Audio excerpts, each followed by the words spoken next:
I'm here with Lulu again.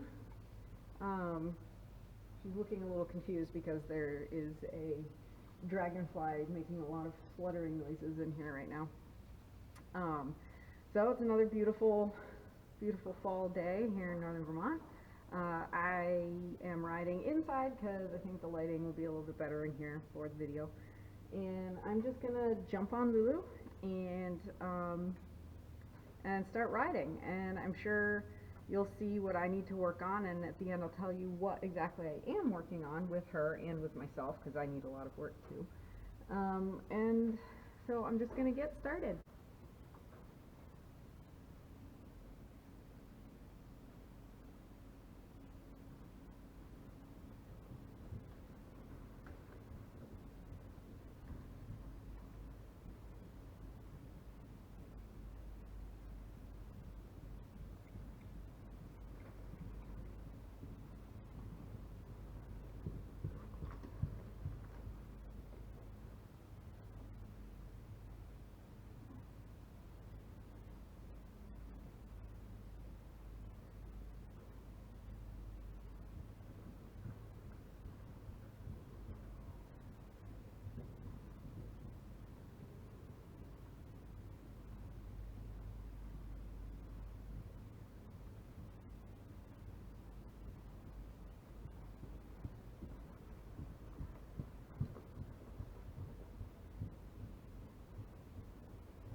So that's most of a typical ride on her. As you can see, we're working on going forward to the leg. That has been a little bit of an issue. We've been, working on that for quite a bit. She, though I used to only get like a couple of steps of walk and then she would just stop. So we're making progress. She can actually walk of her own accord now, which is what she should do. Most of the time. I do have to give her little nudges here and there. It was difficult to keep her moving, and so I found myself getting into the habit of just like keeping my leg on and like constantly urging her forward, which is obviously going to make her dull to the leg. So I've had to be much better at, okay, ask to go forward.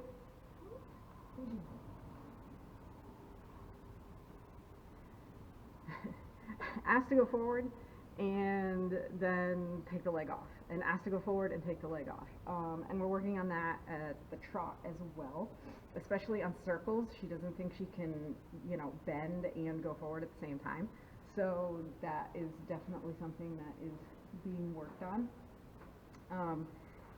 And just, when I put my leg on, you go. And that is they're not born knowing these things. So you have to teach it to them. And, I did it once with Quinn, and now I'm being reminded of how to do it with Lulu. And no. And when other people get on Quinn, usually their first reaction is, wow, she's so sensitive. And that is not something that she came with. And she's not your typical sensitive horse. I mean, she's a draft cross. So I worked really hard to get her that way. And now I'm having to do the same with her. And it was, 12 to 13 years ago that I was working on that with Quinn. And so it's been, interesting going back in time to a young horse and how to teach them. For myself, I definitely have a harder time on her keeping myself back and up, keeping nice posture. I find myself kind of, slumping in the saddle. And part of that is, she's not sensitive to the leg, so I can't, it's not just a slight aid. I have to kind of get after her a little bit, so I feel like I'm pulling my leg up, and so, you kind of automatically do this. And I have a shorter stirrup on her, which makes it harder for me to sit up straight. So that's the main thing I'm working on. That, and just reminding myself of how to teach her to be sensitive. And she thinks it's all ridiculous, which, I don't blame her for.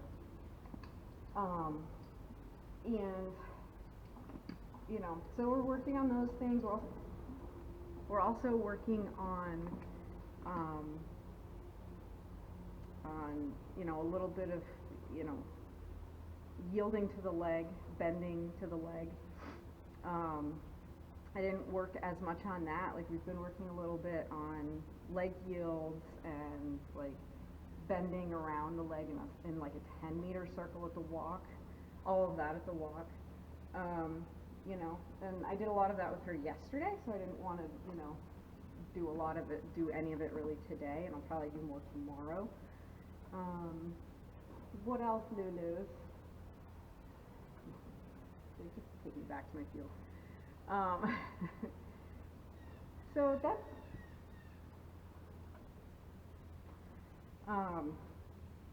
when you ask them, when I'm asking her to go forward, what I'm trying to do is, ask quietly, and if she doesn't respond, then ask a little bit more forcefully, and if she doesn't respond, then bring the stick into it. And again, you're not, like the lunge whip, you're not really hitting them with it.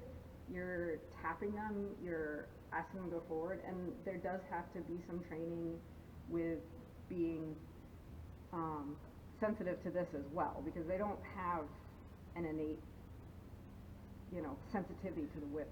Some do. She does not. So, you know, moving her away from the whip in one direction or the other is important, so that she knows that the whip means to, you know, she has to yield to it. And it's a lot going on. It's a lot to think about, and this is just the beginning. Just the beginning. She thinks it's all ridiculous, but, you know, I'm not too worried right now. I'm not too worried about where her head is. You know, people want their heads to be, you know, down. What I just want is, when, you know, when she's the type of horse, when she is in front of the leg, and clearly she's not at the trot, or she would come onto the bit, and she does sometimes, and occasionally when I get her really in front of the leg, the contact is right there, which is kind of amazing, because I've never had that before. So I don't really worry about her holding her head up at the trot so much, because I know it'll come. So that's what we've been working on. We've made some progress in the year that I've owned her, and I'm hoping to make more this winter, and I'll do, you know, I'll do more videos with her and how we're progressing, and I'll do some videos with Huynh too. She's retired from the upper level stuff, but I'll do some fun ones with her riding bareback and up in the field, up in the woods and stuff. Those are fun. So now I've just got to go pick up some poop, because it never ends, and have a good one.